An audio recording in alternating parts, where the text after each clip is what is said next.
تو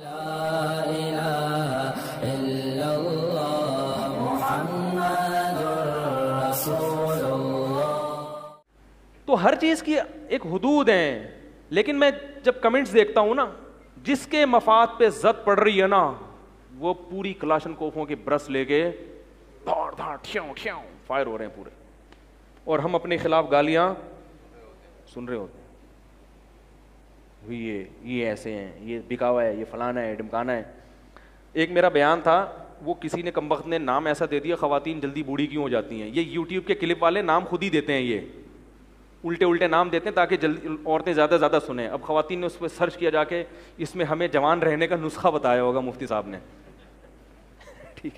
اس میں نے یہ بات کہہ دی، وہ ایک چینلز پہ تقریباً 1.5 ملین سے زیادہ لوگوں نے سنا ہے وہ، اور اس پہ ماشاء اللہ جو مجھے گالیاں ملی ہیں وہ بھی تقریباً 1.5 ملین کے قریب ہی ہوں گی، تھوڑا کم کر لیں آپ۔ میں نے اپنی گالیاں سن کے یہ ایسا ہے، یہ بکاوا ہے، یہ یوں ہے، یہ ایسے سن کے نا، میں نے کہا 143 جب ہوئی نا، تو میں نے کہا یار بہت ہو گئی طارق صاحب، کافی سو جاؤ آرام سے۔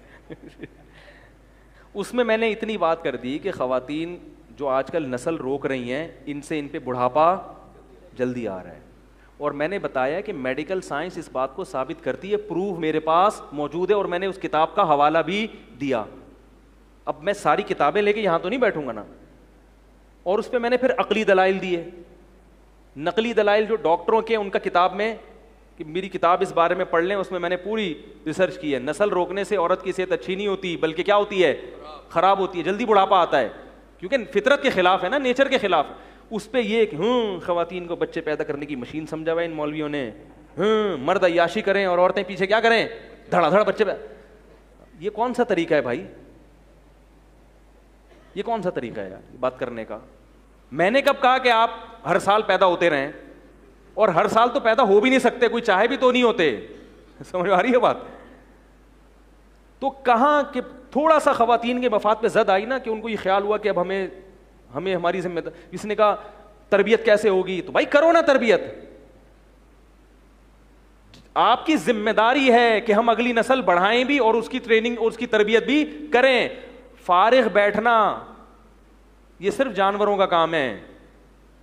ایک نے لکھا جانوروں کی طرح بچے ہی پیدا کرتے رہیں، جانوروں کی طرح کھاتے رہو۔ اگر کوئی ڈاکٹر آپ سے کہے کہ 2 ٹائم کھایا کریں یا 3 ٹائم کھانا ضروری ہے، اس کو آپ یہ طعنہ دیں جانوروں کی طرح کھاتے ہی رہیں، یہ طعنہ صحیح ہوگا؟ بھائی وہ آپ کو آپ کی نیچر کی بات کر رہا ہے۔ تو ایسے غلط کمنٹس، اور بعض نے تو میری ذاتیات پہ کیچڑ اچھالنا شروع کر دیا، اس کہ اس کے گھر جا کے دیکھنا پڑے گا یہ اپنے گھر والوں کے ساتھ کیسا سلوک کرتے ہیں، باتیں کرتے ہیں، اور پتہ نہیں کیا ذاتیات پہ۔ تو مجھے اندازہ ہوا کہ یہ ایسا چیز چھڑ دی ہے کہ ان کو کیا ہو گیا ہے۔ بھائی آپ نہیں پیدا کرو، آپ اختلاف کر لو، بھائی ہمیں مفتی صاحب کی بات سے آپ کے اولاد زیادہ ہو یا نہیں ہو، میرا اس میں کیا فائدہ ہے؟ یا تو جن گھروں میں بچے پیدا ہوں گے میرے لیے الاؤنس جاری ہو جائے گا، کیونکہ مفتی صاحب کے مشورے سے ہوئے ہیں، لہٰذا مفتی صاحب یہ 50 روپے آپ کو، اگر یہ مل رہا ہوتا پھر تو میرا کوئی فائدہ ہے۔ مجھے کیا غرض بھائی کہ آپ کے کم ہو یا زیادہ ہوں، آپ ایک بھی پیدا نہ کریں۔ اسی طرح جو میں نوجوانوں کو نکاح کی ترغیب دیتا ہوں، اس پہ بھی طنز کیا جاتا ہے، بھائی آپ ساری زندگی شادی نہ کرو، میری صحت پہ کوئی اثر، آپ مر جاؤ، ٹھیک ہے نا، کچھ بھی نہیں، مجھے کچھ بھی نہیں ہوگا، اس کو میری ذاتیات کا مسئلہ نہ بنائیں۔ ایک بھی نہ کریں، آپ ایک بھی پیدا نہ کریں، 1 آدھ کر لیں، 2 کے بعد روک لیں، نہیں روکیں، آپ کے گھریلو مسائل ہیں۔ ہم آپ کو وہ بات کریں گے جو نیچر کی ہے، جو جس سے آپ کی دنیا بھی بہتر اور آخرت بھی بہتر، اس میں ہمارا ذاتی مفاد نہیں ہے۔ تو میں اس پہ دلائل دیتا ہوں، جا کے دیکھو ان لوگوں کا جنہوں نے نسلوں کو روکا ہے، ان کی حالت کیا گزر رہے ہیں۔ محبتیں ختم، ہزار گز کے بنگلے ہیں، رہنے کے لیے بندے اس میں نہیں ہیں، ان دیواروں سے دل نہیں لگتا۔ دل کس سے لگتا ہے؟ انسانوں سے۔ انسان ہوں گے تو بہن بھائی بھی پیدا ہوں گے، پھر ان کی اولادیں ہوں گی تو چاچے ماموں بھی ہوں گے۔ اور تربیت جو ہے نا، تربیت یہ بڑا مبہم لفظ ہے۔ اولاد زیادہ ہوتی ہے تو اللہ کی قسم تربیت آسان ہوتی ہے، کیونکہ بہن بھائی ایک دوسرے کی لاشعوری طور پر تربیت کر رہے ہوتے ہیں، نگرانی کر رہے ہوتے ہیں۔ لیکن اگر آپ کو ان باتوں سے اختلاف ہے تو آپ اختلاف رکھیں، مگر اللہ کا واسطہ میرا ان باتوں میں کوئی ذاتی مفاد نہیں ہے، نہ مجھے خواتین سے کوئی ذاتی بغض ہے۔ میں جو 4 شادیوں کی بات بھی کرتا ہوں، اللہ کی قسم لا الہ الا اللہ خواتین کے مفاد میں کرتا ہوں، کہ ہر عورت کو اچھا شوہر بولو بھائی نصیب ہو جائے۔ ان باتیں کرنے سے نہ میری شادیوں پہ کوئی فرق پڑتا ہے؟ کیونکہ میں نے کر لی ہیں ٹھیک ہے نا. یا تو میں کما رہا ہوتا نا اور میں آپ کو ترغیب دے رہا ہوتا, ترغیب آپ کو دے رہا ہوتا اور لائن اپنے لیے بنا رہا ہوتا, اس میں یہ شبہ ہو سکتا تھا بھائی اصل میں ہمیں ترغیب دے رہا ہے لیکن اس کا مقصد کیا ہے, تاکہ اس کے لیے رشتے ملیں. تو میری 3 ہو گئی ہیں الحمدللہ, سب کو پتہ ہی ہے. اور اگر میں 4 شادیوں کے خلاف, اور چوتھی کے بھی رشتے بہت ہیں الحمدللہ, میں خود ہی نہیں کر رہا اور عین ممکن ہے کر بھی لوں کچھ. یہ تو میرا ذاتی معاملہ ہے, میں کروں نہیں کروں. عمران خان نے جمائمہ کو طلاق دی نہیں دی, اس کا ذاتی معاملہ ہے نا, میں کروں نہیں کروں. لیکن میرے 4 شادیوں کے بیان سے نہ میرے لیے رشتوں میں کمی ہوگی, نہ میرے لیے رشتے بڑھ جائیں گے, ٹھیک ہے نا.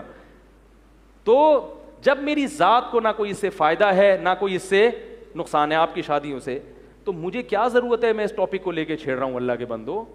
دیکھو رسول اللہ صلی اللہ علیہ وسلم نے جب بت پرستی کے خلاف جہاد شروع کیا, لوگوں کو بتایا, تو وہ الٹے الٹے تانے دیتے تھے. تو قرآن نے کہا کہ اے نبی آپ ان سے کہو انما اعظکم بواحدہ, کہ اے نبی ان سے کہو کہ میں تمہیں ایک بات کہتا ہوں, ان تقوموا للہ مثنی و فرادا, انفرادی بھی غور کرو اور 2 آدمی مل کے بھی غور کرو. ما بصاحبکم من جنہ, کہ محمد صلی اللہ علیہ وسلم کو کہیں جنون تو نہیں ہے بھائی, کیونکہ نہ ان کا کوئی ذاتی فائدہ ہے بت پرستی کے خلاف بولنے میں, بلکہ مخالفت ہی بڑھ رہی ہے, ٹھیک ہے نا. کوئی ذاتی فائدہ نہیں ہے, پوری قوم ایک طرف, مقابلے میں لالچ بے انتہا دی جا رہی ہے کہ آپ اپنی دعوت چھوڑ دیں. تو نبی کو پیشکش کی گئی عرب کی سب سے حسین عورت سے آپ کی شادی کرائیں گے, جتنا پیسہ چاہیے وہ پیسہ دینے کے لیے تیار ہیں. میں نے جو 2-3 شادیاں کی ہیں نا, میں جانتا ہوں کس کرب و اذیت اور عذاب سے میں گزرا ہوں. یہ قربانی دے کے کیے ہیں, یہ لڈو کھانے کے لیے نہیں ہوئی ہیں. جو قربانی میں نے دی ہے وہ آپ کو میں اگر بتا دوں تو آپ بولو مجھے پاگل ہو آپ, لیکن یہ اپنی ذاتی باتیں ہوتی ہیں جو آدمی ہر ایک کے ساتھ شیئر نہیں کرتا. یہ اچھا خاصا لوہے کے چنے چبائے ہیں اس کام کے لیے میں نے, یہ نظریاتی سوچ ہے میری. تو نبی کو کیا اللہ نے فرمایا کہ ان کو جا کے کہیے کہ میں تمہیں ایک نصیحت کرتا ہوں, اکیلے اور کبھی 2 آدمی مل کے آپس میں بیٹھ کے غور کرو کہ کیا محمد صلی اللہ علیہ وسلم کو جنون تو نہیں ہے. تو تمہارا ضمیر خود کہے گا نہیں بھائی بڑے ذہین ہیں, ٹھیک ٹھاک ہیں, کیونکہ کوئی مفاد بھی نہیں ہے اور کوئی. تو اس کا مطلب یہ ہے کہ یقیناً یہ جو بات کر رہے ہیں اس میں کوئی نہ کوئی دم, بولو بھائی, ہے. یہ جو بت پرستی کے خلاف بول رہے ہیں, تو یاد رکھو میں جو مردوں کو کہتا ہوں وہ اللہ کا قسم مردوں کو عیاشی دینے کے لیے نہیں. بہت ساری بیوہ طلاق یافتہ عورتیں پڑی ہوئی ہیں معاشرے میں, رول رہی ہیں, خودکشیاں کر رہی ہیں. آج ایک خاتون آئی, میرا شوہر ظلم کر رہا ہے, اس قدر ظالم, جو اس نے ظلم کی داستان, وہ رو رہی تھی, وہ کہہ رہی ہے مگر میں طلاق کی بات کرتی ہوں تو میرے گھر والوں نے میرے لیے دروازے.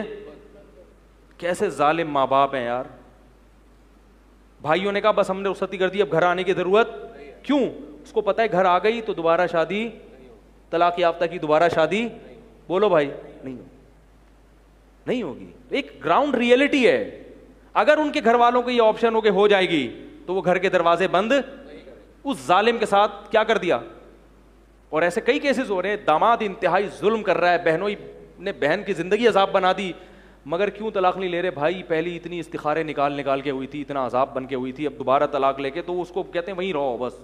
کیوں وہیں رہو بھائی, تمہارے جگر کا ٹکڑا ہے. اس لیے میں والدین سے کہتا ہوں اگر بیٹی پر سسرال میں بہت زیادہ ظلم ہو رہا ہے, یہ نہیں کہ تھوڑی بہت معمولی اختلافات, وہ تو ہر گھر میں ہوتے ہیں, بہت زیادہ ظلم ہو رہا ہے تو بیٹی کے لیے گھر کے دروازے بند, شادی کرتے ہوئے بتا دو بیٹا جا رہی ہو تو گھر بساؤ. اچھی عورتیں ہمیشہ اپنا گھر بساتی ہیں, لیکن اگر کوئی ناقابل برداشت شکایت ہونا شروع ہو جائے تو بیٹی کو خود بتائیں کہ بیٹا تمہارے گھر کا دروازہ کھلا ہوا ہے, کوئی بات نہیں, ہم نے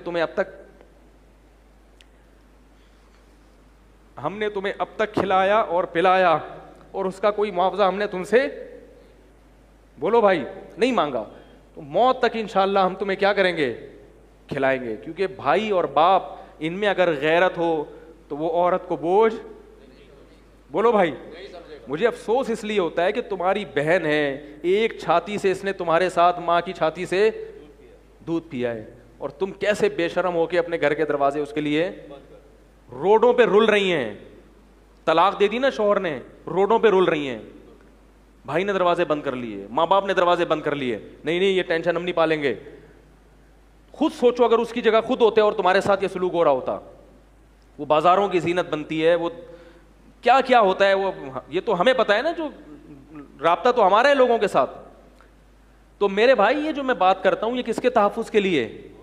میرا کوئی فائدہ نہیں ہے, میں نے جتنی کرنی تھی نا کر لی ہیں, اور اگر اللہ نے چاہا تو اگر ہو نہیں ہوگی تو ایک اور بھی ہو جائے گی, وہ ابھی آپ کے مشورے سے نہیں ہوگی. ہم کریں گا تو ہم میں ڈھیٹ ہے, کر کے بتانے والے لوگوں میں سے ہیں, پوچھ کے کرنے والے لوگوں میں سے نہیں ہیں, کیونکہ اب اتنا ہم نے اتنی اس میں جو اذیتیں اٹھائی ہیں اس کام میں, اتنی ٹینشن اٹھائی ہے کہ اب اس ٹینشن کے بعد میں کیا ہو گیا اس معاملے میں ڈھیٹ. اب تو میں بولتا ہوں کسی کے باپ میں دم ہے تو روک کے, جس طرح کہ اللہ بچائے, اللہ یہ حفاظت کرنے والا ہے, زیادہ بڑی بڑی باتیں کرنی چاہیے, ٹھیک ہے نا. تانے دیتے ہیں لوگ, یہ کیا ہے ابھی 3 ہوئی چوتھی کر رہا ہے, میں کہتا ہوں چھوڑو ابھی زیادہ نہیں ہے, زیادہ تانے بھی مناسب نہیں ہے صحت کے لیے.